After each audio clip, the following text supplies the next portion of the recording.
नमस्कार।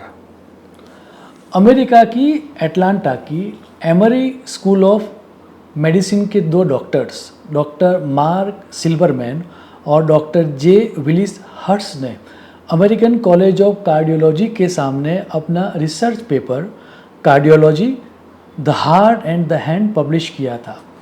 कई सालों की रिसर्च करने के बाद, कई लोगों के ऊपर रिसर्च करने के बाद उन्होंने ये एस्टैब्लिश किया है कि हमारे डिसीज़ की जानकारी हम हमारे हाथों से भी कर सकते हैं।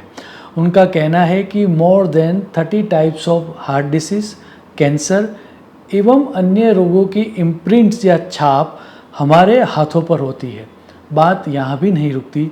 उनका तो यहाँ तक कहना है कि रोग या डिसीज़ पैथोलॉजिकल रिपोर्ट से जाना जाए या उनके सिम्टम्स हमारे शरीर के ऊपर हो, उससे पहले ही उसके लक्षण हमारे हाथ में दिख जाते हैं। उनका प्रसिद्ध वचन है कि कोई स्किल फिजिशियन स्टेथोस्कोप या ईसीजी रिपोर्ट से जितना डिसीज़ के बारे में जान सकता है, उससे भी ज़्यादा जानकारी उस व्यक्ति के हाथ को स्टडी करके हम जान सकते हैं। उनका वचन देखें, a skill physicians careful observation of the hands will yield valuable clues a stethoscope and even an electrocardiograph do not disclose। Palmistry या हस्तरेखा शास्त्र को हमारे वैदिक शास्त्रों में हस्त सामुद्रिक शास्त्र के नाम से जाना जाता है। स्वयं शिव जी कहते हैं कि सामुद्रिक शास्त्रों में हस्तरेखाओं की शुभ और अशुभ व्यवस्था दर्शाई गई है। इस हस्तरेखाओं को देखकर हमें सुख दुख भाग्य कब फलित होगा उसका ज्ञान मिलता है।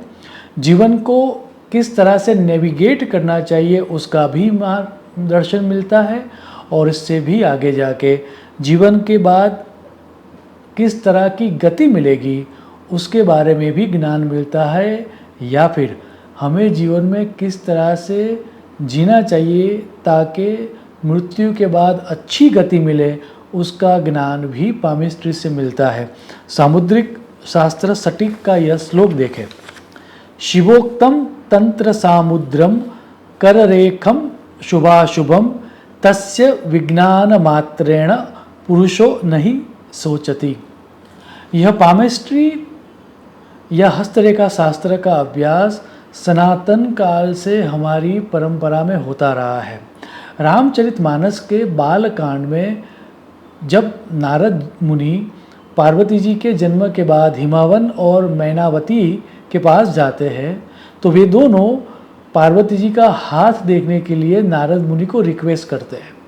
अब इस पूरी कथा को कई पुराणों में एवं कई परंपरागत कथाओं में बड़े इंटरेस्टिंगली सुनाया गया है। कथा ये कहती है कि आगे जाकर मैनावती जी ये पूछती है कि पार्वती को किस तरह का पति मिलेगा, और उसके जवाब में नारद जी ये कहते हैं कि इसे योगी, जटाधारी, निष्काम हृदय वाला, कपड़े नहीं पहनने वाला, दैट मीन्स नंगा, अमंगल वेश वाला पति मिलेगा। ऐसी इसके हाथों में रेखा है। आप रामचरितमानस का दोहा देखें, जोगी जटिल अकाम मन नगन अमंगल वेश अस स्वामी एही कहूँ मिलही परिहस्त असी रेख। अच्छा, बात यहाँ पर भी नहीं रुकती। अगर मान लीजिए हमें किसी की कुंडली देखना है या प्रश्न कुंडली बनानी है, तो इन दोनों अवस्था में हमारे पास 3 चीज़ें होनी चाहिए, बर्थ डेट, बर्थ टाइम और बर्थ प्लेस। अब अगर इनमें से कहीं पर भी थोड़ी बहुत इन्फॉर्मेशन प्लस और माइनस हो या इन्फॉर्मेशन अगर इनकरेक्ट हो तो प्रिडिक्शन सही नहीं हो सकता।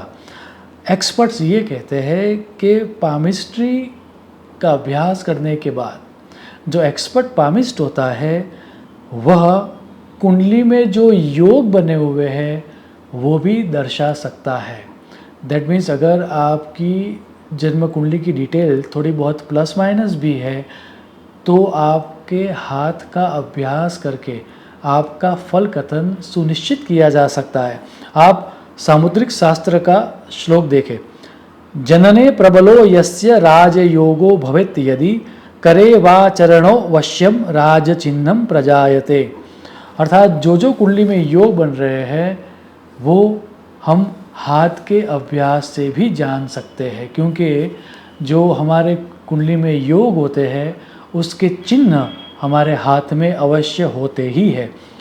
बृहत संहिता तो इससे भी आगे जाके बात करती है, वो ये कहती है कि जो आने वाली कोई मुसीबत होती है वो भी पामिस्ट्री से जानी जा सकती है और उसके उपाय भी पामिस्ट्री के द्वारा जाने जा सकते हैं। आप बृहत संहिता का सूत्र देखें, सामुद्रविद वदति यातम अनागतम वा।